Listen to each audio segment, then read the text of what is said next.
أعوذ بالله من الشيطان الرجيم. بسم الله الرحمن الرحيم.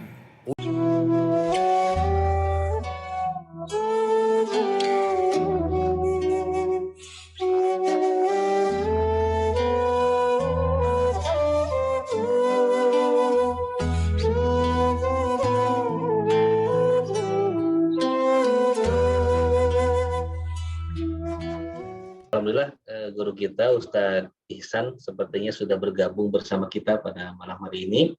Hatur nuhun Ustadz. Assalamualaikum Ustadz Damang. Waalaikumsalam warahmatullahi wabarakatuh. Alhamdulillah. Alhamdulillah saya. Bahasa mulia Damang. Alhamdulillah Ustadz. Hatur nuhun Ustadz. Kalau somping jazakallah.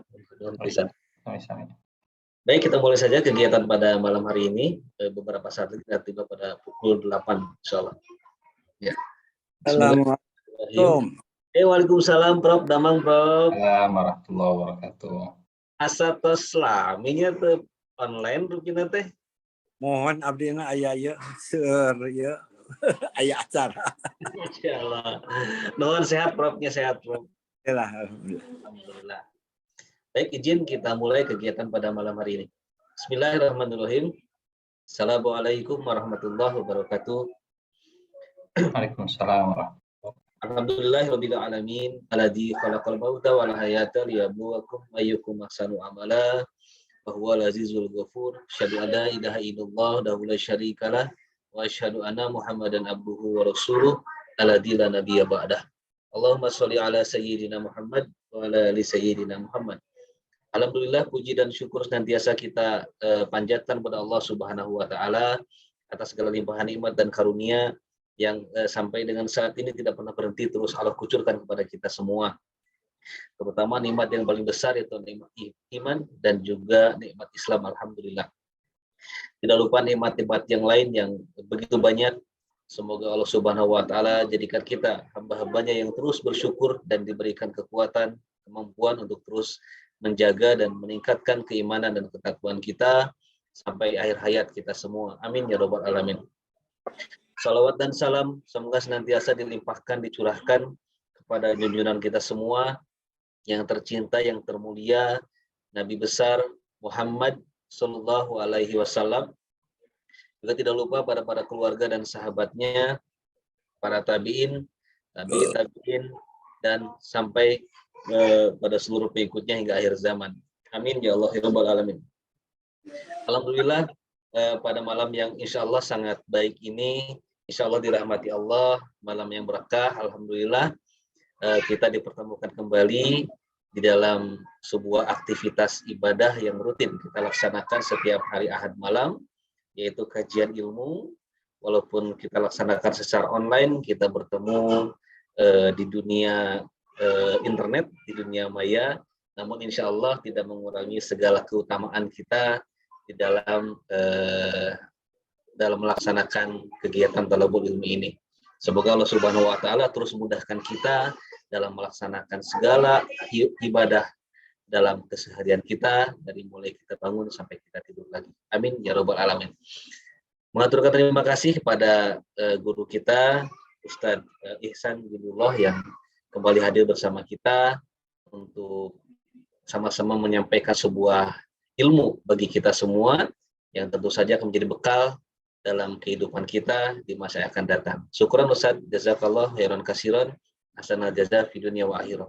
Juga terima kasih pada para jamaah sekalian, para guru besar, para profesor, para dosen, juga tenaga kependidikan dari lingkungan Fakultas Kedokteran Universitas Padjadjaran, jamaah Masjid Asy-Syifa tentunya, dan juga dari Rumah Sakit Hasan Sadikin, dan juga dari fakultas yang lain di lingkungan Universitas Padjadjaran, dan juga insya Allah bagi siapapun yang dapat Allah takdirkan untuk memiliki linknya dan bisa bergabung bersama kita pada malam hari ini. Hatur nuhun, syukran, jazakumullah khairan katsiran. Semoga aktivitas kita menjadi amal ibadah yang terus dicatat Allah sebagai kebaikan, menambah ilmu, menambah amal, dan tentu saja menambah keimanan takwa kita pada Allah Subhanahu wa taala. Amin ya rabbal alamin. Kita buka kegiatan pada malam hari ini bersama-sama dengan kita membaca basmalah bersama. Bismillahirrahmanirrahim. terkait dengan tema yang akan dibahas pada malam hari ini merupakan tema yang sungguh sangat luar biasa menarik. Tidak dapat dipungkiri bahwa kita semua insya Allah memiliki harta. Insya Allah memiliki harta, bahkan cenderung kita terus mencarinya dan cenderung tidak akan berhenti kecuali mungkin kematian sudah tiba menjemput kita. Dan tentu saja ada apa dibalik dengan harta tersebut? Apakah harta itu menjadi sebuah kebaikan untuk kita atau malah nanti akan memperberat timbangan hisab kita saja nanti di akhirat gitu. Dan sesuai dengan tema yang dibahas pada malam hari ini, sudah halalkah harta kita? Waduh, itu sangat berat sekali. Jangan-jangan ada potensi harta yang ada di dalam hidup kita diragukan kehalalannya. Insya Allah pada malam hari ini akan dibedah, dikaji bersama guru kita Ustadz Ihsan Jundullah. Untuk itu kita siapkan hati kita, kita siapkan untuk fokus menyimak apa yang akan disampaikan oleh beliau.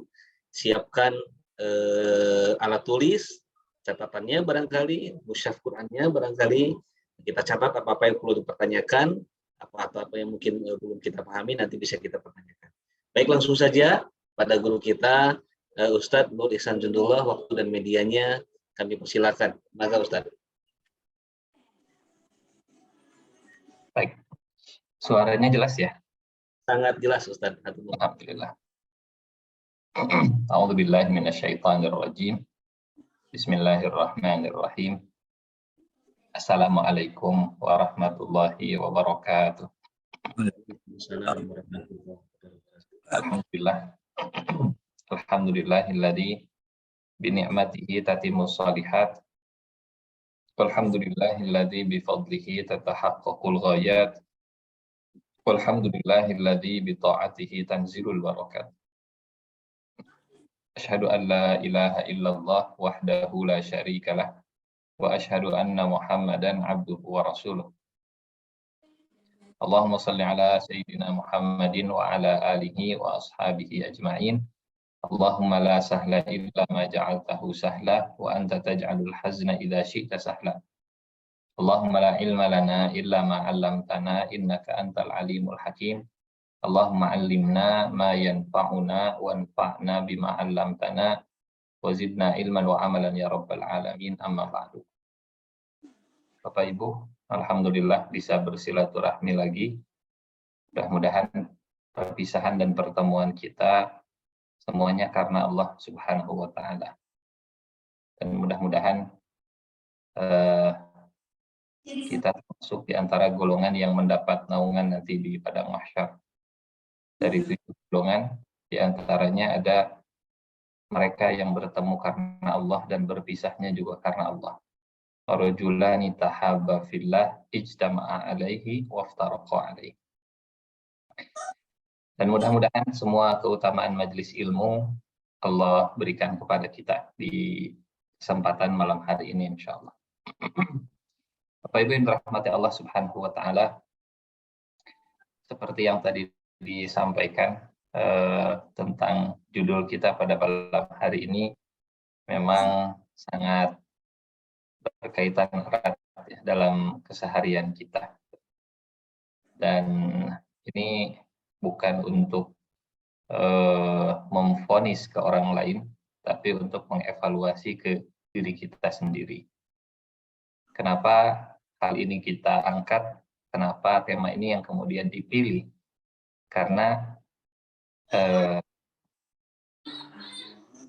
ini termasuk bagian dari ajaran agama kita. Islam tidak memisahkan antara kehidupan, harta dengan agama. Harta termasuk bagian dari ajaran Islam. Bahkan termasuk bagian dari rukun Islam, gitu ya. Zakat itu erat kaitannya dengan masalah harta, berkaitan langsung. Haji juga berkaitan secara langsung. Yang mampu bekalnya, yang mampu ongkosnya, yang mampu tiketnya. Dan zakat ya untuk mereka yang nisabnya sudah tercapai, hartanya sudah mencapai nisab, maka wajib dikeluarkan.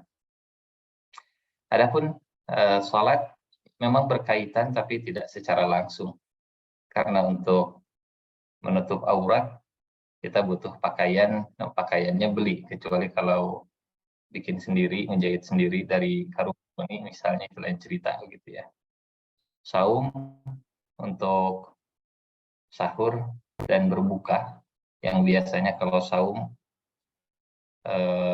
anggaran untuk makannya jauh lebih besar bahkan daripada hari-hari biasa begitu ya. Jadi latar belakang dari pemilihan tema ini insya Allah lebih ke muhasabah, evaluasi untuk saya khususnya dan untuk kita semua insya Allah. Bapak Ibu yang dirahmati Allah Subhanahu wa taala, saya izin share screen ya. Bismillah. Nah, okay.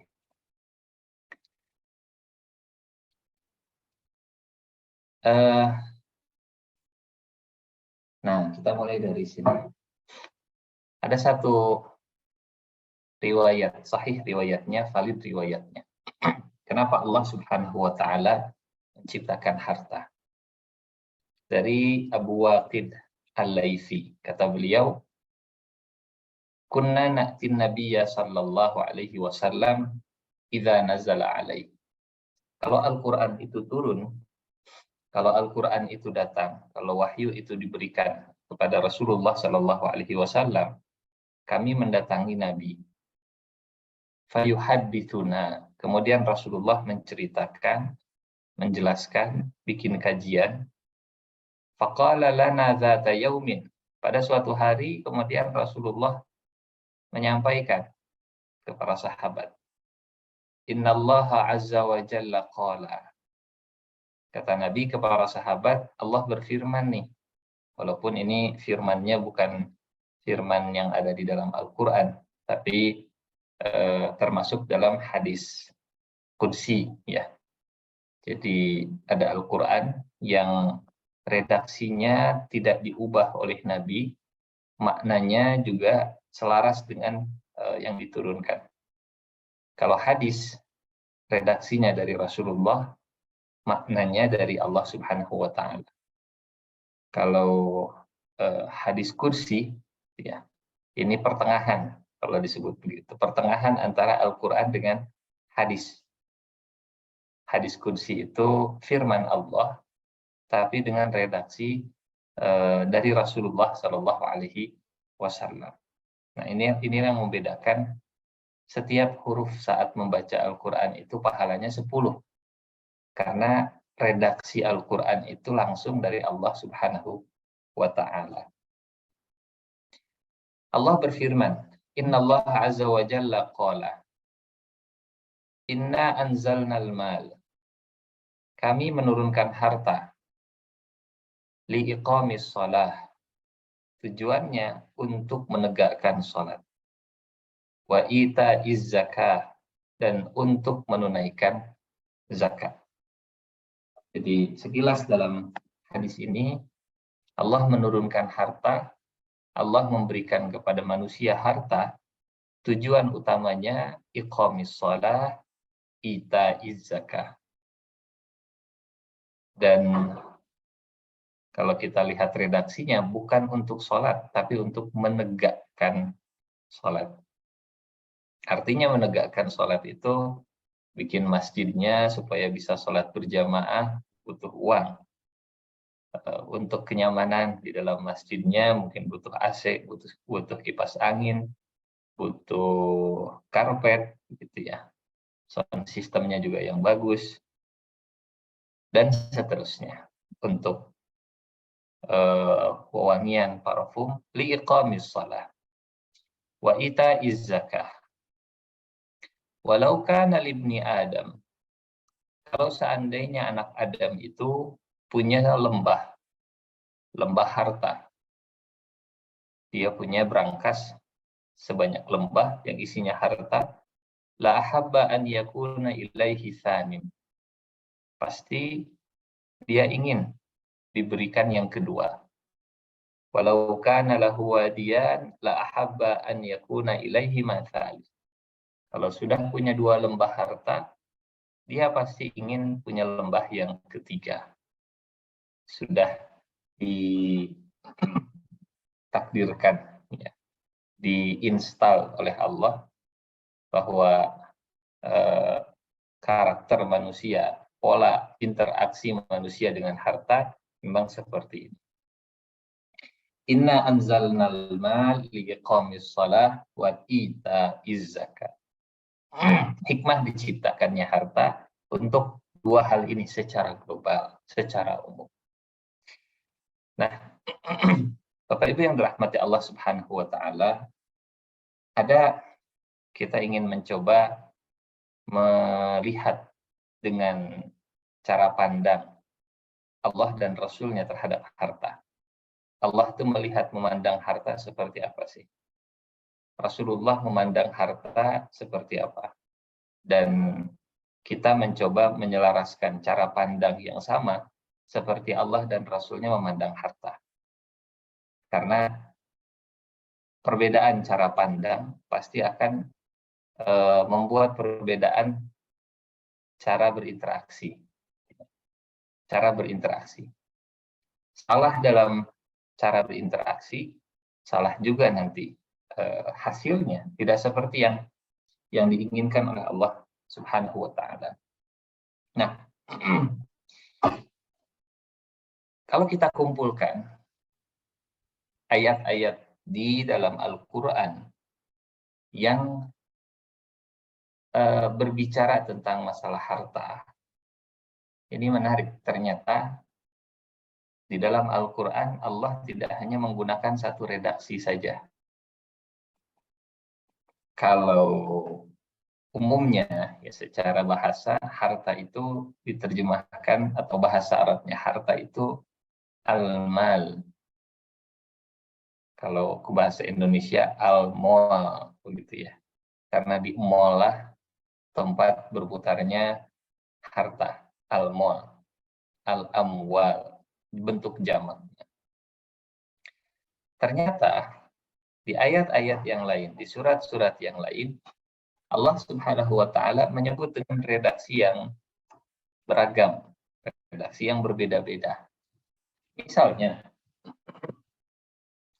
dalam surat Al-A'raf ayat ke-95.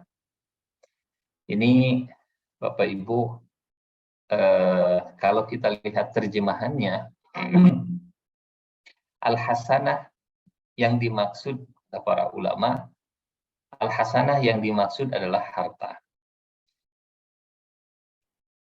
Firmannya atau ayatnya begini, A'udzubillahi minasyaitonirrajim, Bismillahirrahmanirrahim.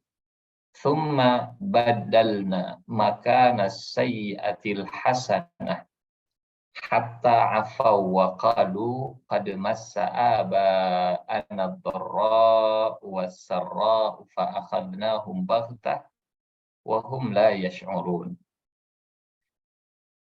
Tsumma kemudian badalna kami ganti makan kedudukan as-sayyi'ah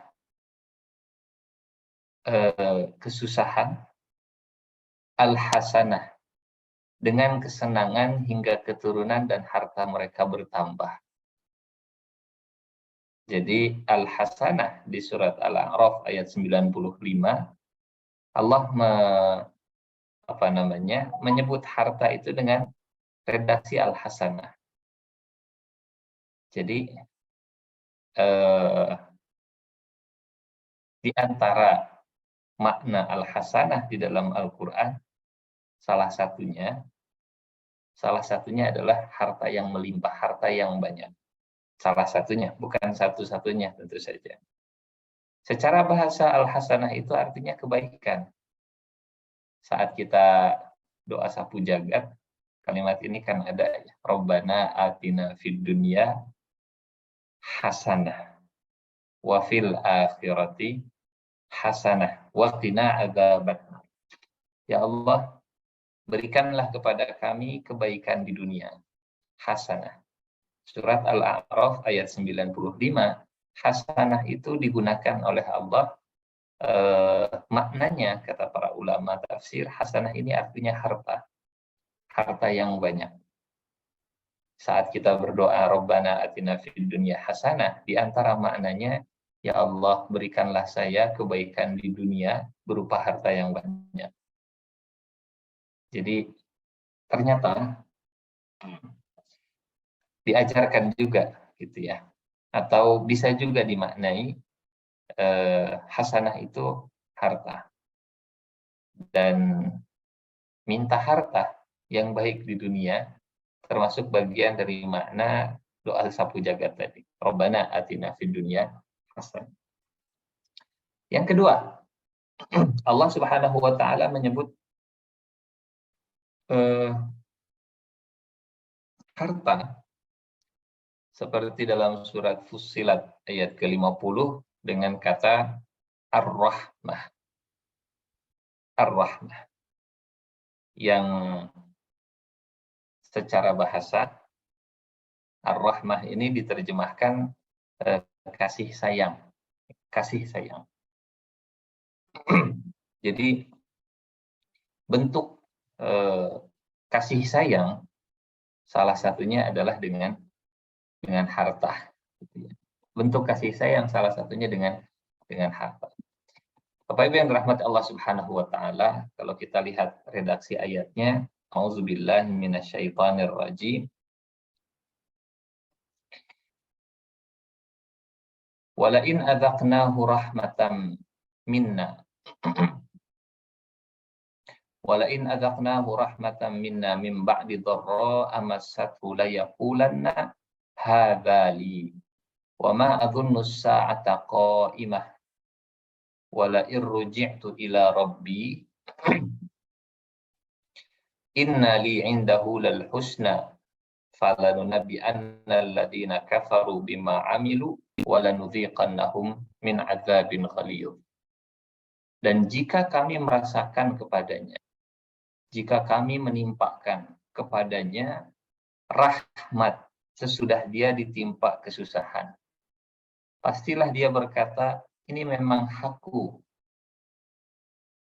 Kalau kita lihat di tafsirnya, di antara makna rahmat di ayat ini adalah harta. Kalau ada orang yang diberikan harta setelah dia mengalami kesusahan, tidak sedikit manusia yang kemudian berkata, ini memang hak saya, karena saya sudah bersusah payah, sudah kerja keras, sudah banting tulang, dan seterusnya. Dan jika kami merasakan kepada manusia satu rahmat, harta, dari kami sesudah dia ditimpa kesusahan, dia akan merasa ini memang milikku. Jadi pilihan redaksi terhadap harta ini juga jadi bahan tadabbur tersendiri. Ternyata Allah menyebut harta itu dengan tadi hasanah, kemudian dengan rahmah. Di surat Al-Isra ayat 83, Allah menyebut harta dengan nikmah, dengan an-ni'mah. Bapak Ibu nanti bisa merujuk gitu ya ayat-ayat ini di dalam Al-Quran dan dengan tafsirnya. Kenikmatan, karena memang harta itu kenikmatan. Nikmat, punya harta itu nikmat. Diakui atau tidak diakui, semuanya mengakui punya harta itu nikmat. Yang berikutnya dalam surat Ali Imran ayat ke-14. Ayatnya saya kira masyhur ya, populer. Auzubillahi minasyaitonirrajim. Zuyyina. Zuyyina. Dibuat indah. Zinah artinya perhiasan. Kalau zinah yang artinya hubungan laki-laki perempuan di luar pernikahan, bahasa Arabnya zina, tidak pakai tak marbutah ya. Dan zainya pendek, zina. Kalau yang artinya perhiasan, zi-nya panjang, ujungnya ada tak marbutah. Zinah, az-zinah, supaya tidak salah memaknai gitu. harta disebutnya jinah, beda. Ini bukan perzinahan, tapi ini perhiasan. Az-zinah itu artinya perhiasan. Zuyyina lin-nasi hubbus syahawati minan nisa'i wal banina wal qanatiril muqantarati minadh dhahab wal fiddah wal khailil musawwamati wal an'ami wal harth. Allah membuat indah, menghiasi manusia dengan kecintaan kepada syahwat, syahwat kepada perempuan, syahwat kepada keturunan, syahwat kepada harta, dan seterusnya. Karena memang harta itu membuat kita bisa lebih berhias. Ya, ibu-ibu misalnya mau berhias, memang butuh harta, butuh modal untuk apa itu namanya, di facial, di manicure, pedicure, di pakaiannya yang terbaru begitu ya. Atau rumahnya, mau dihias rumahnya, didekor, renovasi, dikasih interior, furnitur, dan seterusnya. Untuk berhias memang butuh modal, untuk berhias memang butuh harta.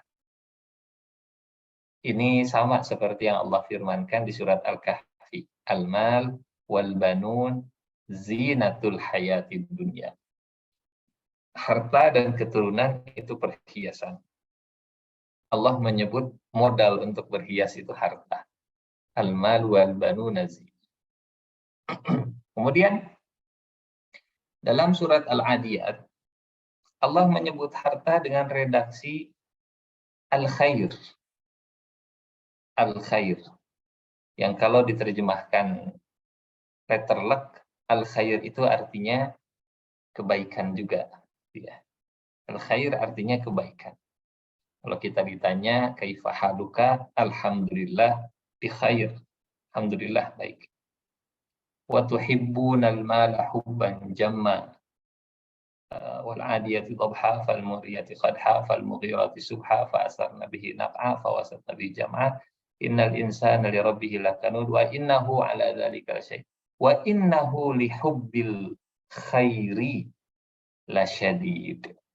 Dan manusia itu sangat besar cintanya kepada harta. Wa innahu li hubbil khairi. Kalau pilihan katanya wa innahu li hubbil mali, itu biasa. Li hubbil mali biasa, karena mal memang sering digunakan untuk kata harta. Tapi ini khair, kebaikan. Hasanah, kebaikan. Khair, kebaikan yang bisa memilih. Rahmah, kasih sayang. Nikmah, kenikmatan. Zinah, perhiasan. Begitu banyak sebutan Allah untuk harta di dalam Al-Quran, karena memang seperti inilah hakikatnya harta. Bisa jadi kebaikan, bisa jadi kasih sayang, bisa jadi perhiasan, dan dalam surat Al-Anfal ayat 28, harta juga jadi ujian. Harta juga jadi fitnah. Jadi fitnah. Bapak Ibu yang saya muliakan, yang mudah-mudahan selalu dijaga oleh Allah Subhanahu wa Ta'ala, dari semua sebutan-sebutan ini, mudah-mudahan yang disebut secara positif oleh Allah terhadap harta, mudah-mudahan ada pada harta kita semua. Mudah-mudahan kita merasakan bahwa harta itu memang perhiasan. Harta itu memang kenikmatan.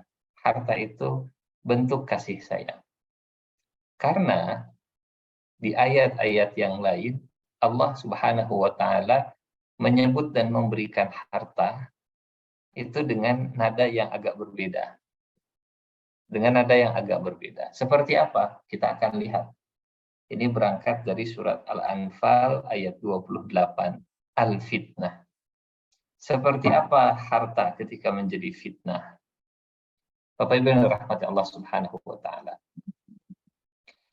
Nah, sebelum kita ke bentuk fitnahnya harta, di ayat-ayat yang lain, Allah Subhanahu wa Ta'ala juga menyebutkan hakikat harta di dalam Al-Quran. Dalam surat An-Nur misalnya, ayat ke-33. A'udzu billahi minasyaitonir rajim. Bismillahirrahmanirrahim.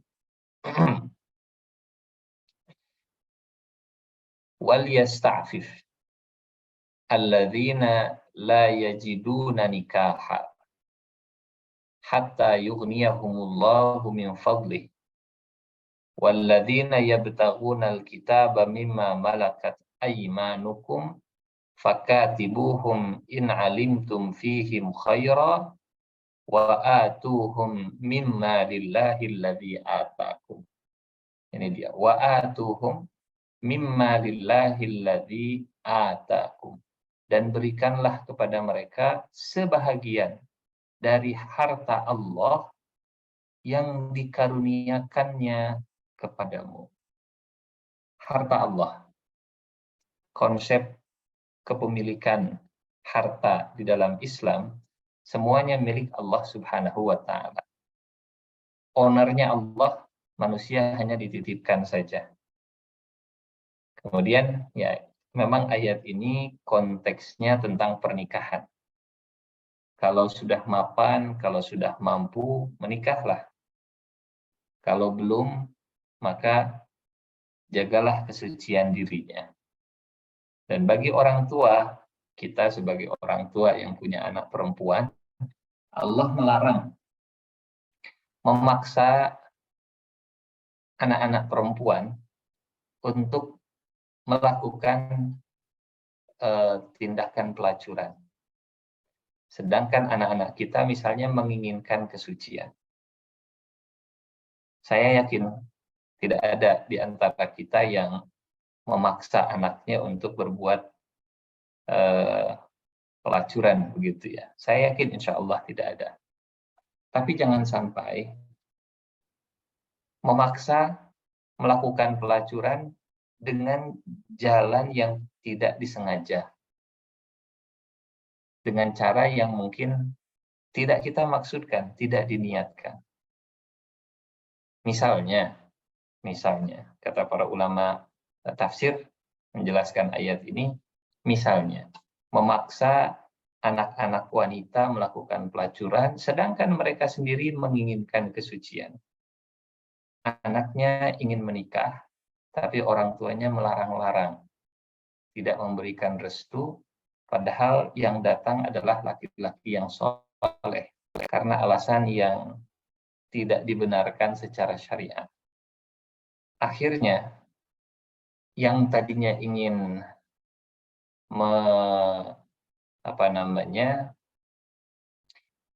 tadinya ingin menikah dengan cara yang baik-baik, akhirnya terpaksa. Akhirnya karena tidak mendapatkan restu dari orang tua, terpaksa kemudian menjalankan, terpaksa kemudian begini dan begitu. Orang tua tentu tidak akan memaksa, insya Allah. Orang tua tidak ingin anaknya jatuh dalam perbuatan zina.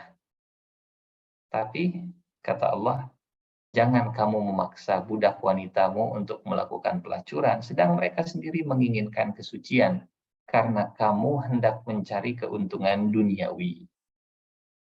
Ditolak setiap pelamar laki-laki, walaupun soleh, karena mungkin dari sisi materi, urusan dunianya, hartanya kurang meyakinkan. Datang lagi, ditolak lagi. Datang lagi laki-laki, ditolak lagi. Sampai akhirnya anak perempuannya itu sudah berusia, dan masih juga belum dinikahkan, karena urusan masalah harta. Kata Allah, yang begitu namanya memaksa anak wanita melakukan pelacuran karena hendak mencari keuntungan duniawi. Wa atuhum mimma lillahi alladzi atakum. Kalau memang yang menjadi masalah adalah harta, kemudian kita termasuk orang yang diberikan kelimpahan harta oleh Allah Subhanahu wa Ta'ala. Ingat bahwa harta ini adalah harta milik Allah. Sisihkan untuk membantu mereka yang kesulitan untuk mengumpulkan modal menikah. Begitu. Kan ini konteks ayatnya tentang masalah pernikahan. Kalau memang ada laki-laki yang soleh melamar anak perempuan kita, kemudian ada hal yang kurang dari sisi duniawinya, hartanya, kata Allah, dan berikanlah kepada mereka sebahagian dari harta Allah yang dikaruniakannya kepadamu.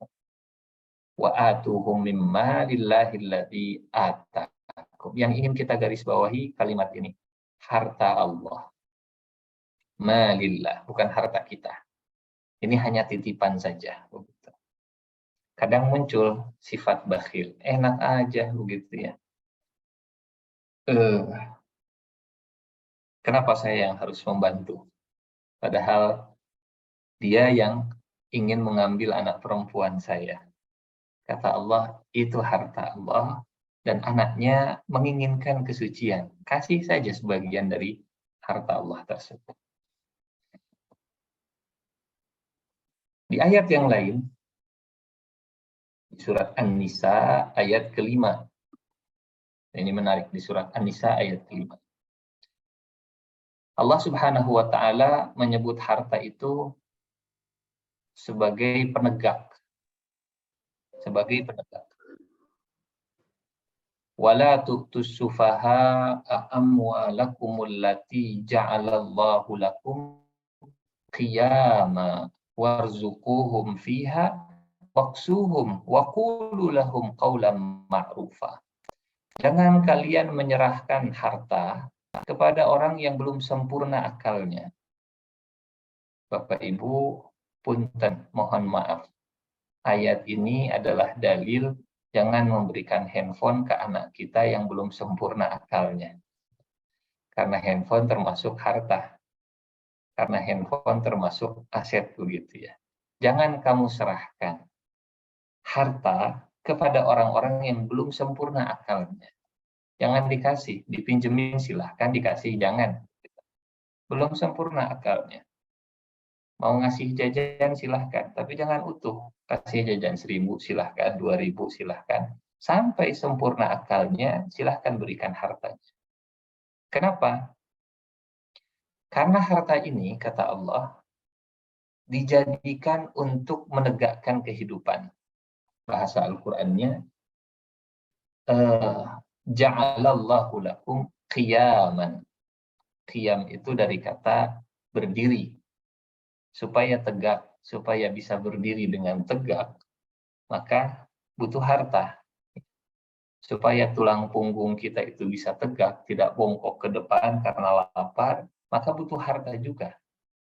Supaya kita bisa berdiri dengan tegak, penuh percaya diri, punya wibawa, sehingga bisa tegak berdirinya, qiyaman bahasa Al-Qur'annya, maka memang itulah fungsinya harta. Itulah hakikatnya harta dijadikan oleh Allah sebagai qiyam. Amwalakumul lati ja'alallahu lakum qiyaman. Tapi bagi orang yang belum sempurna akalnya, harta itu bukan digunakan untuk menegakkan kehidupan. Justru akan digunakan untuk menghancurkan kehidupan, begitu ya. Dihancurkan kehidupan. Yang tadinya handphone itu bisa berguna membantu hidup kita, memudahkan hidup kita. Kalau belum sempurna akalnya, bisa menghancurkan hidup. Kalau handphone bikin hancur rumah tangga, berarti yang megang handphone akalnya belum sempurna. Kalau dengan handphone, komunikasi dengan keluarga jadi lebih dekat, berarti yang pegang handphone akalnya sudah sempurna. Kalau pegang handphone, kuliahnya jadi berantakan, berarti yang pegang handphone itu mahasiswa yang akalnya belum sempurna. Tapi kalau dengan handphone, nilainya jadi lebih bagus, wawasannya jadi bertambah, ilmunya jadi lebih banyak, itu yang pegang handphonenya mahasiswa yang sempurna akalnya. Karena harta Allah jadikan sebagai penegak kehidupan. Kalau mobil atau motor itu bisa menambah jaringan kita, networking kita, kenalan kita, bisa menambah pahala silaturahmi kita, berarti kita termasuk orang yang sempurna akalnya. Karena motor ini membuat hidup kita jadi semakin tegak. Tapi kalau motor, mobil justru merusak hidup kita, bahkan merusak menghilangkan nyawa kita, digunakan untuk sesuatu yang sia-sia gitu ya. Berarti memang yang megang motor dan mobilnya belum sempurna akalnya. Kalau perusahaan membuat kita jadi lebih manfaat, bisa memberi manfaat kepada orang lain, berarti perusahaan tersebut ada di tangan yang sempurna akalnya.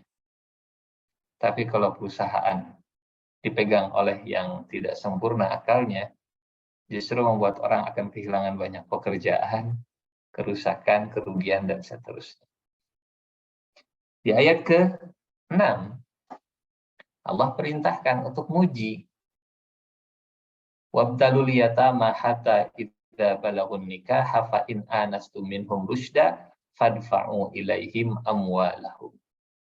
Dan uji, disuruh dites. Diuji anak yatim, anak yang belum sampai usia akil balik, disuruh dites. Dites dengan masalah uang. Jadi, Masya Allah, dalam urusan harta, di dalam Al-Quran juga dijelaskan dengan rinci ya.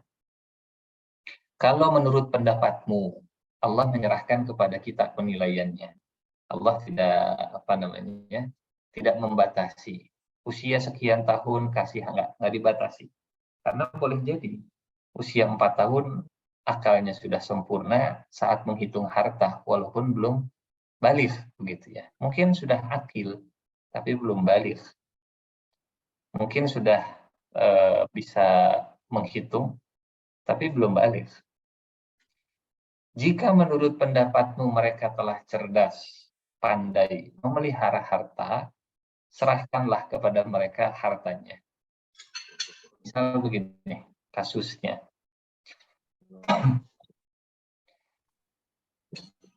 Ada suami yang meninggal dunia meninggalkan warisan yang banyak. Dan anaknya masih kecil-kecil.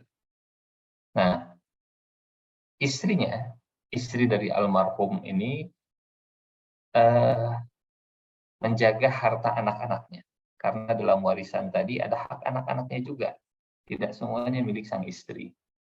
Tapi jangan diberikan semua. Sampai mereka sudah bisa mengelola harta, serahkan semua hartanya. Ini konteksnya tentang harta anak yatim. Harta anak yatim. Termasuk, Bapak Ibu, kalau lebaran, kumpul keluarga, kemudian anak-anak kita yang masih kecil, cucu misalnya, ada yang ngasih angpau, ada yang ngasih uang. Jangan dulu diberikan. Kecuali kalau hanya 1.000, 2.000 silahkan. Tapi kalau uangnya misal 100.000, 1 juta, 20 juta, apalagi cek gitu ya, jangan dulu diserahkan. Sampai mereka menurut pendapat kita sudah cerdas memelihara harta, serahkan kepada mereka harta-hartanya. Jadi tidak salah kalau anak kita ada yang ngasih, ya ini sini uangnya dititip sama ibu dulu. Bukan untuk dipakai sama ibunya, bukan untuk dijadikan investasi bodong sama ibunya. Itu bukan investasi bodong. Bukan, tapi itu perintah Al-Quran. Jangan dulu dikasihkan. Kalau nominalnya banyak. Jadi, sini uangnya titip di ibu, itu perintah Al-Quran. Itu perintah, jangan kamu serahkan kepada orang yang belum sempurna akalnya, harta yang Allah jadikan sebagai penegak kehidupan. Nah, Bapak Ibu yang dirahmati Allah Subhanahu wa Ta'ala, beberapa ayat ini yang menjelaskan tentang hakikat harta menurut cara pandangnya Allah Subhanahu wa Ta'ala. Pandanglah harta sebagai titipan Allah Subhanahu wa Ta'ala, sebagai penegak dalam kehidupan yang jangan sembarangan dikasih. Nah, terkait dengan ujian harta atau fitnah, ya, fitnah harta. Yang namanya fitnah harta, ujian harta, kita bisa bagi jadi dua secara umum. Ujian tidak punya harta dan ujian saat punya harta. Karena dua-duanya juga ujian, begitu ya. Kekurangan ujian, kelebihan juga ujian. Tapi kalau boleh milih, mungkin kita akan milih ujian kelebihan harta. Gitu ya. Walaupun dua-duanya juga sama-sama ujian. Ujian kekurangan harta ini yang Allah firmankan di surat Al-Baqarah 155.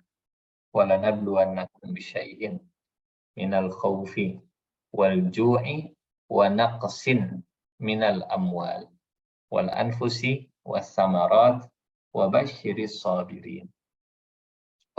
الصَّابِرِينَ. Allah pasti akan menguji. Sedikit ujiannya berupa kekurangan harta. Jadi kalau kemarin-kemarin kita diminta untuk waspada menghadapi resesi global begitu ya tahun 2023, ya anggaplah itu termasuk bagian dari ujian yang sudah Allah wanti-wanti bahkan 14 abad yang lalu. Ujian kekurangan harta, wa naqsim minal amwal. Atau bukan kekurangan sebetulnya, tapi tidak berputar saja uangnya, tertahan di sebagian kalangan. Karena kata Allah, jangan sampai harta itu berputarnya hanya di kalangan orang-orang yang kaya saja. Kaila yakuna dulatan bainal aghniya'i minkum. Bapak Ibu, ini yang menjadi permasalahan, ya, yang boleh jadi kita juga melihatnya. Kalau kita lihat dalam surat Al-Hasyr, surat ke-59 ayat ke-7, Allah sudah mewanti-wanti supaya harta itu jangan beredar di antara orang-orang kaya saja di antara kalian. Kaila yakuna dulatan bainal aghniya'i minkum. Peredarannya harus dari hulu ke hilir, dari atas ke bawah, dari orang kaya sampai ke orang miskin, tidak berhenti hanya di lingkaran elit saja. Kaila yakuna dulatan bainal aghniya'i minkum. Saya kira Allahu a'lam bishawab. Kalau ayat ini dipraktekkan, mudah-mudahan resesi global itu bisa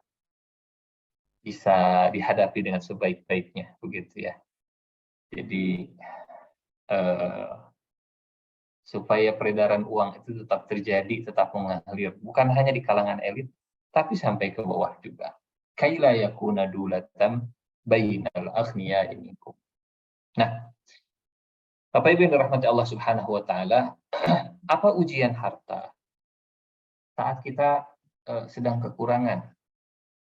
Yang pertama, ini yang Allah ceritakan di surat Al-Qasas, di kisah Qarun, di kisah Bani Israel saat melihat hartanya Qarun.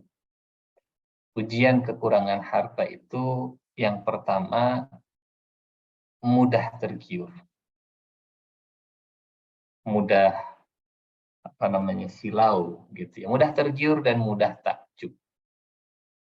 Kalau kita lihat ini kisahnya saat Qarun flexing, kalau istilah sekarang pamer gitu ya. Saat Qarun flexing atau pamer dengan semua hartanya, kemudian banyak orang-orang atau banyak Bani Israel yang mereka tergiur. Di ayat ke-79. Akhraja ala qaumihi fi zinatihi qala alladhina yuriduna al-hayata dunya ya laita lana mithla ma utiya Qarun innahu ladzu hadzin adzim. Qarun keluar kepada kaumnya dalam kemegahannya. Semua hartanya dipamerkan. Mungkin kalau dulu sudah ada medsos, ngevlog Qarun itu. Halo guys, saya sekarang sedang bersama kuda-kuda saya dan seterusnya begitu ya. Keluar dalam kemegahannya, dan Bani Israel ada yang tergiur sampai mereka berkata-kata, diabadikan kata-katanya. Mudah-mudahan kita juga bisa punya seperti Qarun. Beruntung sekali ya orang yang seperti Qarun ini.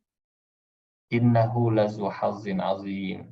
Qarun benar-benar mempunyai keberuntungan yang besar. Mudah tergiur sehingga menginginkan memiliki apa yang dimiliki oleh orang lain. Mudah tergiur. Tapi ada orang-orang yang Allah abadikan kisahnya, meskipun ada flexing sana sini, ada yang pamer sana sini, dia nggak tergiur. Siapa orang yang tidak tergiur dengan harta Qarun yang melimpah? Di ayat 80, orang yang diberikan ilmu. Wa qala alladziina utul ilma wailakum sawabullahi khairun liman amana wa amila salihah. Jadi ilmu itulah yang bisa menangkal sinaran harta, kilauan harta. Ilmu itulah yang bisa menetralisir harta. Sehingga thalabul ilmi itu harus tetap dilakukan walaupun kita sedang thalabul rizki. Karena kalau thalabul rizki tidak disandingkan dengan thalabul ilmi, khawatirnya seperti dalam kisah ini terulang, gitu ya. Alhamdulillah, selain kita thalabul rizki, bekerja di rumah sakit, kita juga thalabul ilmi. Bapak Ibu yang dirahmati Allah Subhanahu wa taala, selain ujian kekurangan, ternyata ada juga ujian kelebihan. Ujian kelebihan. Apa saja ujian kelebihan? Kalau kita lihat poinnya, ternyata jauh lebih banyak ujian lebih daripada ujian kurang. Soalnya jauh lebih banyak kalau yang punya harta. Kalau yang nggak punya harta, ya hisabnya juga jauh lebih sedikit.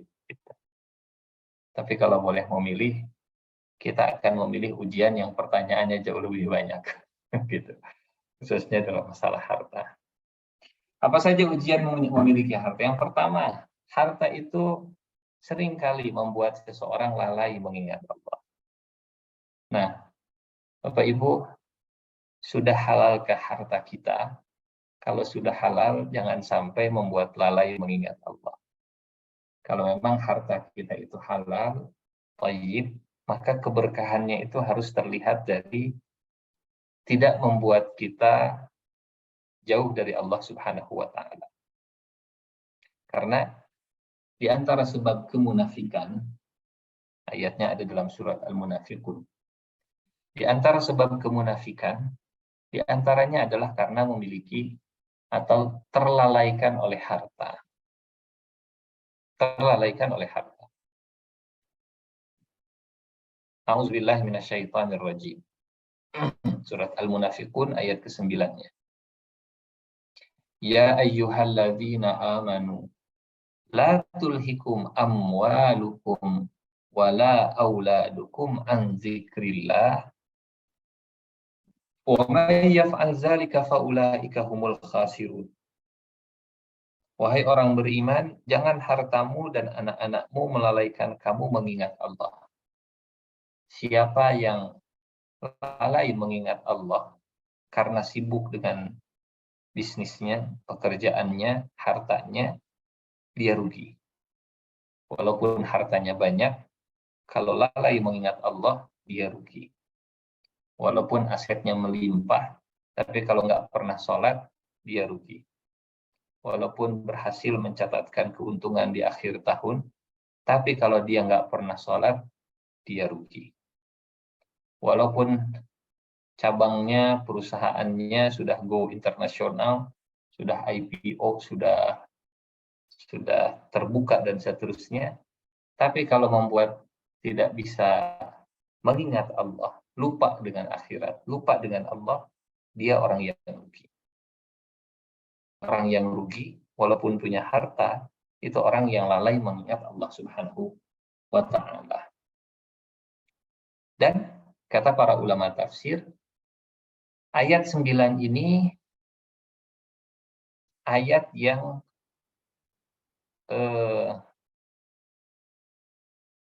berbicara tentang tips menjaga diri dari kemunafikan. Orang munafik, orang yang lalai mengingat Allah. Sedikit ingat Allahnya. Apa yang membuat lalai ingat Allahnya? Hartanya. Jadi yang menyebabkan kemunafikan adalah harta. Harta yang membuat lalai. Harta yang membuat seseorang sedikit mengingat Allah Subhanahu wa Ta'ala. Yang kedua, lalai mengingat kematian. Ini kalau dompet lagi tebal, rekening lagi gendut, rasanya umur panjang. Rasanya sakaratul maut itu masih jauh. Rasanya kalau uang lagi banyak, kita nggak akan mati. Surat Al-Humazah, Allah menyebut kebiasaan manusia seperti ini. Kata Allah, yahsabu anna malahu akhladah. Manusia itu menyangka kalau dia punya harta, hartanya akan membuat dia abadi di dunia. Yahsabu anna malahu akhladah. Alladzi jama'a malahu wa addadah. Yahsabu, dia mengira bahwa hartanya dapat mengekalkan hidupnya. Kalla, enggak, kata Allah, enggak begitu konsepnya. Enggak begitu hakikat harta. Tapi tidak jarang, kalau sedang banyak uang, nggak mau bahas tentang kematian. Kalau sedang cuan, berlimpah harta, untung besar, yang namanya membahas kematian itu kontradiksi. Ya. Karena harta yang melimpah dengan kematian, itu dua hal yang sulit untuk disandingkan. Yahsabu anna malahu akhladah. Yang berikutnya,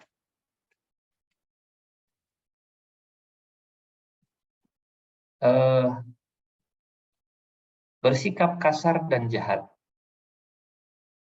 Surat Al-Qalam ayat 14. Kecenderungan orang yang memiliki harta dan kelebihan harta tidak jarang egonya naik, kemudian gengsinya naik, akhirnya merendahkan, kemudian kasar, bahkan jahat kepada orang yang hartanya lebih sedikit. Kalau kita lihat dalam surat Al-Qalam, angka nadza malin wa banin idza tutla alaihi ayatuna qala asatirul awwalin. Ada orang yang utullin ba'da dzalika zanim angka nadza mali wa banin. Banyak mencela, banyak membuat fitnah, banyak menghalangi perbuatan baik, banyak berbuat dosa, kelakuannya kasar, dia juga jahat. Apa sebabnya?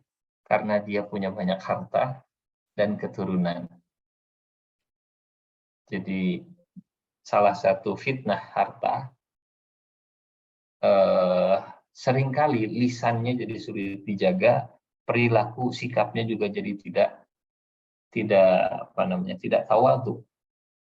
Karena jumawa punya harta, ya akhirnya dia mencela sana, mencela sini. Merasa semua orang akan membela, mendukung, membenarkan karena dia pemilik harta.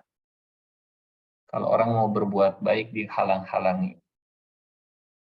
Sikapnya kasar gitu ya. Mentang-mentang punya uang, mentang-mentang berlimpah, akhirnya dia sikap kasar, jahat lagi. Karena dia punya banyak harta dan anak, kata Allah. Di antara ujian harta juga, merasa bebas dari siksaan Allah Subhanahu wa Ta'ala. Jadi, harta itu dikonotasikan Allah cinta. Jadi, dianggapnya kalau berlimpah dunia, berlimpah harta, berarti Allahnya sayang. Kalau Allah sayang, pasti dia akan jauh dari siksaan. Padahal tidak selamanya melimpah harta itu karena kasih sayang Allah Subhanahu wa Ta'ala. Tidak selamanya demikian. Yang berikutnya rakus. Nah, ini juga yang tadi Rasulullah sampaikan begitu ya dalam hadis qudsi. Kalau sudah punya, pengen punya lagi. Kalau sudah punya 1 lembah, pengen punya 2 lembah. Dan seterusnya, dan seterusnya. Nah, Bapak Ibu, kira-kira kalau melihat bahayanya, lebih baik mudah tergiur, mudah takjub, atau rakus, kasar, jahat, lupa Allah, merasa bebas dari siksaan Allah. Pilih yang mana sekarang? Melihat efek dari ujian harta ini, begitu ya. Kalau melihat dampaknya, rasa-rasanya dampak tidak memiliki harta atau sedikit harta jauh lebih ringan daripada memiliki banyak harta. Nah, tapi ada catatannya. Bagi orang yang tidak memiliki ilmu, bagi orang yang tidak sadar dengan hakikat harta yang tadi disampaikan, dia akan besar kemungkinan gagalnya saat memiliki harta. Bapak Ibu yang dirahmati Allah Subhanahu wa Ta'ala. Seperti yang Rasulullah Shallallahu Alaihi Wasallam firmankan, pentingnya kita menjaga harta halal karena setiap kita pasti akan ditanya dengan 2 pertanyaan ini. Untuk masalah harta, pertanyaannya 2. Ini bocoran pertanyaannya sudah diberikan oleh Rasulullah, tinggal persiapan jawabannya yang kita siapkan. Karena nanti yang menjawab bukan lisan, kalau lisan bisa berbohong. Yang menjawab tangan dan kaki kita, amal kita yang menjawab. La tazulu qadama 'abdin yaumal qiyamati hatta yus'al an 4. 4 pertanyaan yang akan diajukan sebelum kita masuk ke surga. Saat kita melewati sirat dari padang mahsyar menuju ke surga. An umrihi fima afnah. Umurnya habis untuk apa? Wa an jasadihi fima ablah. Fisiknya, masa mudanya dihabiskan untuk apa? Wa an ilmihi fima amila bih. Ilmunya diaplikasikan untuk apa? Semuanya pertanyaan 1. Tentang umur cuma 1, tentang jasad cuma 1, tentang ilmu cuma 1. Ilmu itu nggak akan ditanya dapat dari mana. Tapi yang ditanya dipakai buat apa? Ilmu mau dapatnya dari Zoom, dapatnya dari YouTube, bahkan dapatnya dari setan sekalipun, itu nggak akan ditanya, nggak akan dipertanggungjawabkan. Yang akan dimintai pertanggungjawabannya adalah untuk apa ilmunya itu dipakai. Karena belajar ilmu mencuri, kalau dipakai untuk mewaspadai pencurian, itu manfaat. Belajar bagaimana membongkar gembok, gitu ya. Belajar tutorial membongkar gembok. Kalau digunakan untuk mewaspadai supaya gembok rumahnya tidak dirusak, itu manfaat. Itu manfaat. Sebaliknya, kalau belajar Al-Quran, niatnya untuk mencari fitnah, menimbulkan keraguan, itu yang berbahaya. Itu yang berbahaya. Bapak Ibu jemaah dirahmati Allah, semua pertanyaan hanya 1, tapi bab harta pertanyaannya jadi 2. Min aina wa fima. Dapat dari mana, keluarnya untuk apa. Yang menarik, Ali bin Abi Thalib saat beliau ditanya tentang hakikat harta dan dunia. Kata Ali bin Abi Thalib, engkau bertanya tentang hakikat harta dan dunia. Mau dapat jawaban yang panjang atau yang pendek? Kata yang nanya yang pendek-pendek saja. kata Ali bin Abi Thalib, harta dan dunia itu halalnya jadi hisab, haramnya jadi iqab. Halaluhu hisabun, haramuhu iqabun. Dapatnya halal, dikeluarkannya di jalan yang halal, pasti dihisab, dihitung, diaudit satu persatu. Dan auditnya juga ketat, tidak bisa disogok yang mengauditnya. Dapatnya halal, dikeluarkannya haram, iqab, ada ancaman. Dapatnya haram, dikeluarkannya yang halal, uang korupsi dipakai untuk pergi haji, uang nyuri dipakai untuk berbagi. Dapatnya haram, diberikannya di jalan yang bagus. Iqab.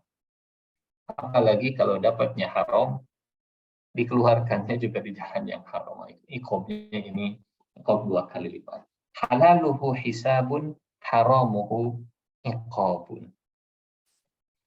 Nah, menjaga dan memastikan kehalalan harta kita, ini mungkin tema utama dari kajian kita malam hari ini. Setelah tadi bagian pertama, bagaimana Allah memandang harta, dan apa hakikat harta, dan apa urgensinya kita menjaga kehalalan harta, bagaimana memastikan kehalalan harta. Dari hadis tadi kita bisa bagi jadi 2. Sudah halalkah harta kita? Tinggal dilihat saat mencari dan saat menginfakkannya. Saat mencari hartanya, sudah halalkah harta kita? Kata Allah, wala tattabi'u khutuwatis syaitan. Jangan mengikuti langkah-langkah syaitan. Surat Al-Baqarah 168. Jangan sampai seperti yang terjadi kepada Nabi Adam. Dibisiki, padahal bisikannya itu mendekatkan Nabi Adam kepada larangan Allah. Jangan diikuti bisikan syaitan. Yang kedua, saling ridho. Jangan sampai mendapatkan harta tanpa diridhoi oleh yang memberi harta. Yang ngasih uangnya, yang ngasih hartanya nggak ridho. Baik itu misalnya saat sedang jual beli, nawar, ya, nawar sampai 90% misalnya. Lebaran mah 100.000, tong 100.000 atau 10.000, mungkin karena butuh juga, tapi sebetulnya tidak ridho, akhirnya dilepas. Tapi masih mengganjal begitu. Jualnya jual rugi, tapi karena butuh akhirnya dilepas. Ini juga dihindari, karena yang diperintahkan oleh Allah antara saling ridho.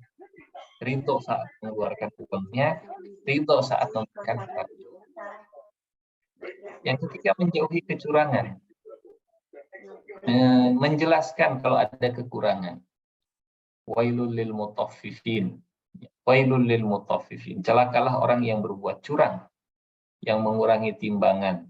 Alladzina idza talu 'alan nasi yastawfun wa idza kaluhum aw wazanuhum yukhsirun. Dimanipulasi, dicampur, yang sudah kadaluarsa masih dijual juga. Yang penting cuan, untung, dan seterusnya. Menjauhi kecurangan. Yang keempat, bukan untuk bermegah-megahan. Bukan untuk bermegah-megahan. Alhaakumut takatsur hatta zurtumul maqabir. Karena bermegah-megahan ini yang membuat manusia terlena, lalai, sampai akhirnya dia masuk ke dalam kubur. Hatta zurtumul maqabir.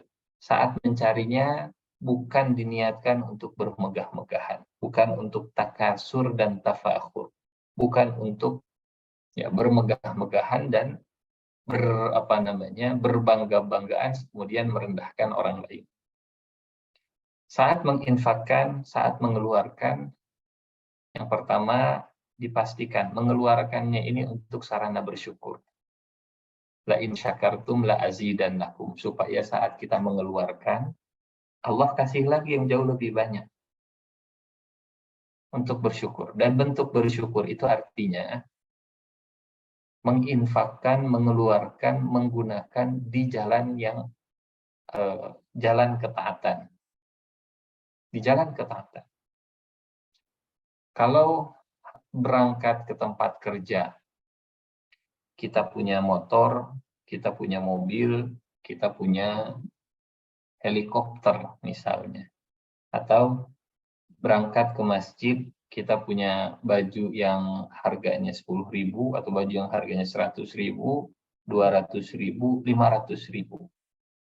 Kita pakai baju yang harganya 500.000 untuk sholat Jumat, untuk pergi ke masjid. Rapih, wangi, dan baru. Digunakan untuk sarana bersyukur, insya Allah harta yang dimiliki itu halal saat diinfakkannya. Tapi, kalau dicarinya halal, punten, mohon maaf. Baju di lemarinya ada banyak. Banyak sekali bajunya. Tapi nggak pernah dipakai satupun. Nggak pernah dipakai satupun. Mungkin dia membeli dengan cara yang baik, bukan mencuri. Tapi ingat, menjaga kehalalan harta, pertama, bukan untuk bermegah-megahan, walaupun dia membeli tidak dengan cara yang curang, walaupun pembelinya itu ridho ketika memberikannya, tapi ada masanya yang dimiliki itu harus diinfakkan, digunakan, dipakai sebagai sarana bersyukur. Asetnya dibeli, properti rumahnya, banyak, dibeli dengan cara yang baik. Tapi kalau dibiarkan, tanpa dimaksimalkan, tanpa dimanfaatkan, ini menjaga kehalalan harta itu bukan sekedar saat mencari, tapi juga saat menginfakkan. Jangan sampai misalnya, punten, mohon maaf, di satu sisi banyak orang yang memiliki aset melimpah, tapi di sisi yang lain tetangganya atau saudaranya justru kekurangan. Di satu sisi ada orang yang punya rumah di mana-mana, tanah di mana-mana, tapi di sisi yang lain ada orang yang sulit untuk punya rumah misalnya. Tapi kan Pak Ustadz, saya punya asetnya dari cara yang halal. Betul. Menjaga kehalalan harta bukan hanya saat sedang mencari, tapi juga saat diinfakkan. Karena nanti akan ditanya, punya dipakai untuk apa? Pertanyaannya dua. Min aina wa fima, dapat dari mana, dikeluarkan dan dipakainya untuk apa? Kalau hanya untuk dicari, tapi tidak digunakan, nah khawatir pertanyaan yang kedua ini tidak bisa dijawab nanti. Khawatir pertanyaan yang kedua, kalau pertanyaan yang pertama mungkin bisa dijawab. Ya Rob, saya mencari harta dengan cara yang halal. Oke, setelah dicari, kemudian dipakainya buat apa? Digunakannya untuk apa? Apakah digunakan untuk bersyukur, atau untuk pamer, atau untuk megah-megahan, dan seterusnya. Bukan sekedar mencarinya, tapi juga menyalurkannya. Yang kedua, surat Al-Isra ayat 29, saat menginfakkannya pun, menggunakannya, membelanjakannya, menyalurkannya dengan cara yang moderat. Moderat itu tidak terlalu bakhil, tidak pernah mengeluarkan sama sekali asetnya, nggak disalurkan, nggak dipakai, atau jor-joran, gitu ya. Semuanya diserahkan, semuanya diberikan, sehingga dia sendiri merasa kesulitan. Kata Allah, nggak? Kalau kita lihat surat Al-Isra ayat 29, wa kana baina zalika qawamah, pertengahan, ya, pertengahan. A'udzubillahi minasyaitonirrajim. Wala taj'al yadaka maghlulatan ila unuqika wala tabsutha kullal basti fataq'uda maluman mahsura. Dan janganlah kamu jadikan tanganmu terbelenggu pada lehermu. Maksudnya nggak mau ngasih, nggak mau berbagi, punya aset itu disimpan saja, nggak mau dipakai, tidak mau digunakan, tidak mau dimaksimalkan, tidak mau dimanfaatkan. Terbelenggu tangannya di leher, tapi juga jangan terlalu mengulurkan. Karena kalau bakhil itu tercela, kalau terlalu diulur nanti menyesal. Menyesal. Semuanya diberikan. Tidak menyisakan untuk kebutuhan keseharian. Maluman mahsura. Bapak Ibu yang dirahmati Allah Subhanahu wa taala, ya, dua hal ini saat mencari dan saat menginfakkan adalah bagian utama dari evaluasi kita saat bertanya, sudah halalkah harta kita? Saat mencarinya dan saat menginfakkannya. Mencarinya halal, menginfakkannya juga harus gitu. Bukan hanya untuk disimpan, tapi juga untuk diberdayakan. Dan saat diberdayakan tadi moderat, tidak disimpan tanpa digunakan dan juga tidak diberikan tanpa menyisakan. Sebagai penutup terakhir, Rasulullah Shallallahu Alaihi Wasallam, beliau pernah mendoakan Amr bin As. Kata Rasulullah, mudah-mudahan engkau menang perang, mudah-mudahan engkau dapat ghanimah yang banyak, mudah-mudahan berlimpah hartamu setelah pulang dari pertempuran. Ya Amr, inni uridu an ab'athaka ala jaishin fayughnimaka Allah wa arghab laka raghbatan minal mal salihah. Kata Amr bin As, ya Rasulullah, saya masuk Islam bukan nyari harta. Saya masuk Islam bukan nyari ghanimah. Saya masuk Islam itu supaya saya bisa bersama Rasulullah Sallallahu Alaihi Wasallam. Kata Nabi, ya Amr, ni'mal malus salih lil mar'is salih. Wahai Amr, sebaik-baik harta itu kalau dimiliki oleh hamba yang saleh. Ini cap dari Rasulullah. Amr bin As, engkau adalah laki-laki yang saleh. Jangan sampai ada harta di dunia ini yang tidak dipegang oleh laki-laki yang saleh. Dan engkau termasuk salah satu yang saleh. Bapak Ibu, kajian kita malam hari ini bukan untuk membuat kita menjauhi dunia dan harta, bukan. Tapi meningkatkan kualitas kesolehan kita dan melanjutkan aktivitas kita supaya harta itu dipegang di tangan yang soleh. Karena kalau orang soleh megang harta, nyarinya cara halal, dikeluarkannya juga dengan cara yang halal. Ni'mal malus salih lil mar'is salih. Mudah-mudahan kita termasuk orang-orang yang soleh, solihin dan solihat. Setelah soleh, mudah-mudahan Allah juga memberikan kepada kita keleluasaan memiliki harta. Dan yang ketiga, mudah-mudahan Allah memberikan keberkahan dalam harta yang sudah diberikan. Wallahu a'lam bishawab. Saya kembalikan ke moderatornya, silahkan. Assalamualaikum warahmatullahi wabarakatuh. Waalaikumsalam warahmatullahi wabarakatuh. Masya Allah, tabarakallah, syukran jazakallah Ustadz atas materi dipaparkannya. Sangat lengkap, luar biasa, dari A sampai Z, yang mungkin kalau misalkan kita boleh, kalau saya pribadi sepertinya sulit, saya mau menanyakan apa nih, karena Ustadz sudah menyampaikan semuanya dengan sangat komprehensif ya, dan tahap demi tahap luar biasa. Tadi disampaikan di pertama kali oleh Ustadz bahwa bagaimana agar kita menyamakan frekuensi cara pandang terhadap harta itu sendiri dengan cara pandang Allah dan juga cara pandang Rasulullah.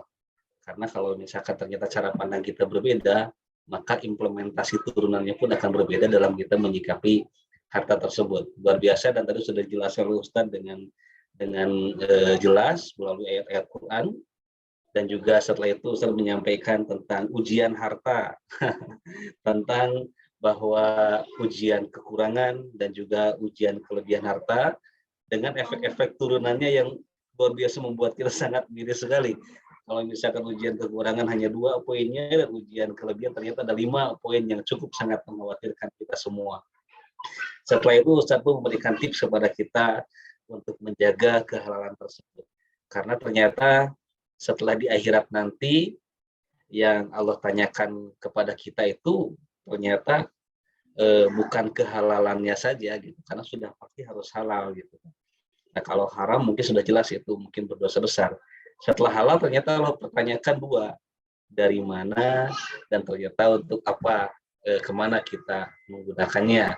Allah terutama di saat kita mencari dan juga di saat menginfakkan harta yang kita miliki. Dan yang selanjutnya tadi Ustadz juga menyampaikan bagaimana sikap kita dalam harta melalui penutup hadis yang disampaikan oleh Yang Mulia Rasulullah, bahwa sebaik-baik harta adalah harta yang berada di tangan orang yang soleh. Masya Allah, alhamdulillah.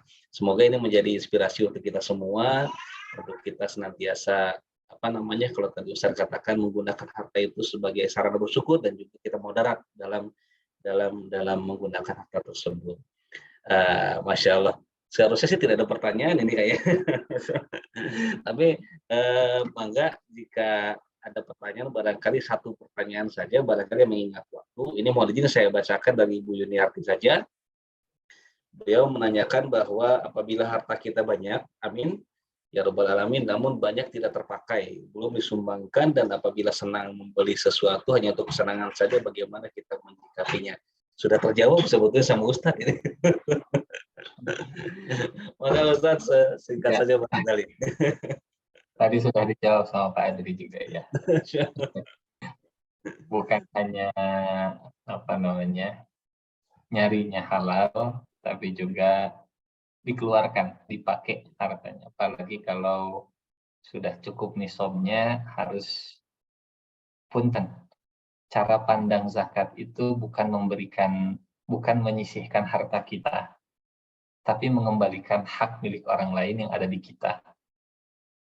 Karena akan beda rasanya mengembalikan hak orang dengan menyisihkan milik kita untuk orang lain gitu. Hingga Allah akan bertanya kemana hartanya keluar, karena tidak semua yang ada dalam genggaman kita itu milik kita. Ada hak milik orang lain juga. Itu hak orang yang sulit, hak orang yang butuh ditolong. Di luar zakat juga termasuk mereka punya haknya.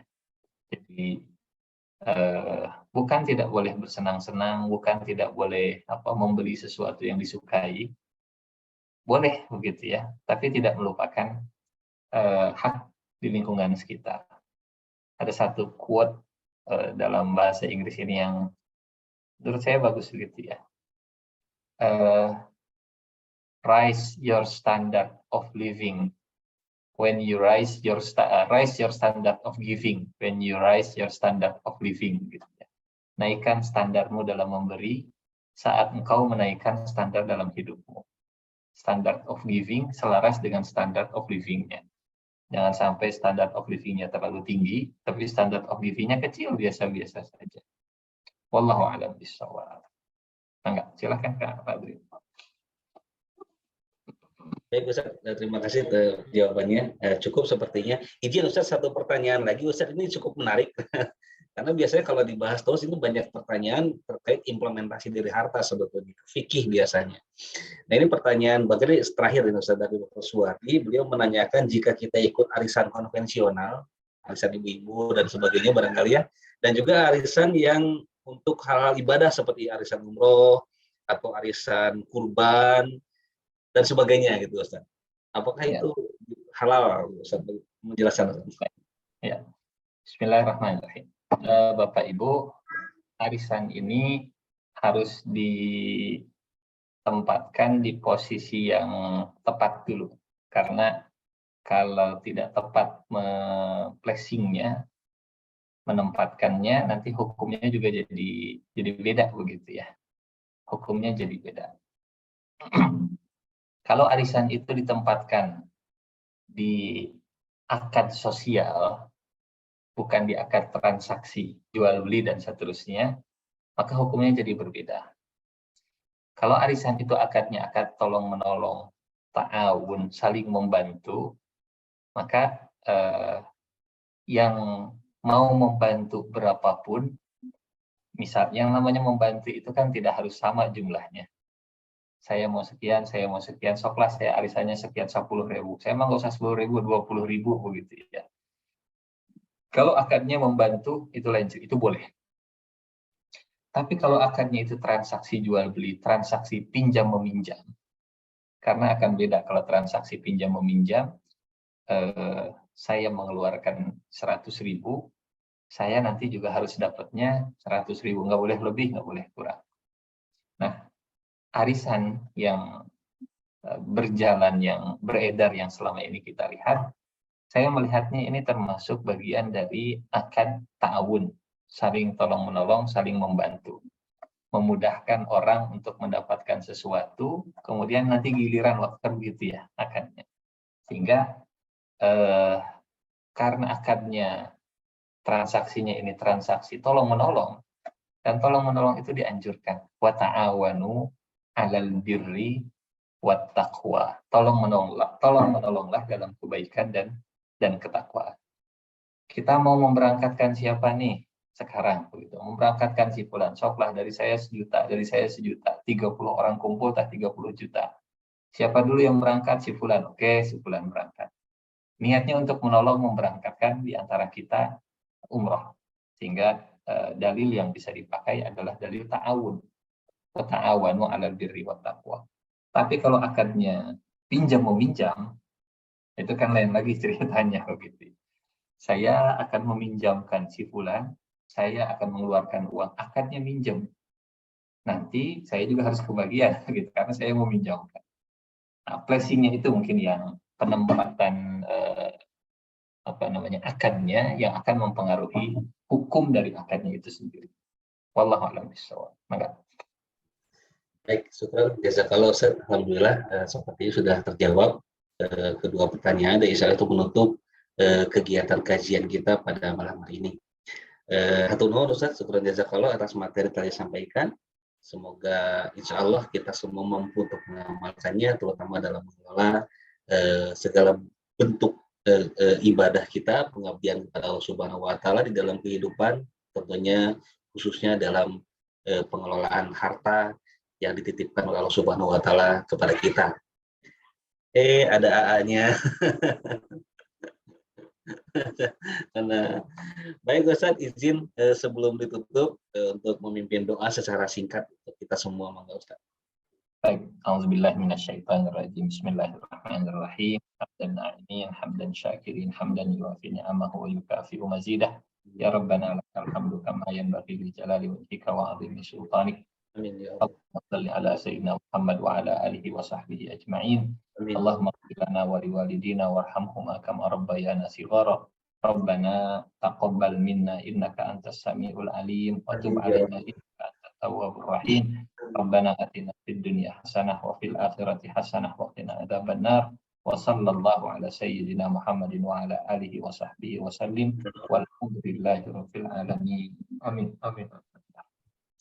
Amin, hatur nuhun pisan Ustaz, doanya insyaallah Allah mendengar dan mengijabah doa kita semua. Sekali lagi mengatur terima kasih Ustaz atas kajiannya pada malam hari ini. Kita berdoa juga pada Allah, semoga Allah memudahkan kita untuk bisa memahami dan mengamalkan tentunya. Dan semoga juga kegiatan kita pada hari ini diridhoi Allah Subhanahu wa taala dan kelak menjadi pemberat timbangan amal kita di akhir nanti. Amin ya rabbal alamin. Mohon izin sebelum ditutup Ustaz mengingatkan hari Kamis depan agenda di Masjid Ashifa Ustaz ya. Pada duhur. Nuhun pisan Ustaz. Baik, insya Allah kita bertemu kembali pada hari Ahad yang akan datang. Semoga tidak ada perubahan. Insya Allah sudah agenda bersama Ustadz Dedi Haryadi. Insya Allah semoga tidak ada perubahan. Kita tutup kegiatan pada malam hari ini. Mohon maaf atas segala kekurangannya. Dengan doa kifaratul majelis bersama-sama. Subhanakallahumma wa bihamdika. Asyhadu an la ilaha illa anta astaghfiruka wa atubu ilaik. Alhamdulillahirabbil alamin. Billahi taufiq wal hidayah. Wassalamualaikum warahmatullahi wabarakatuh.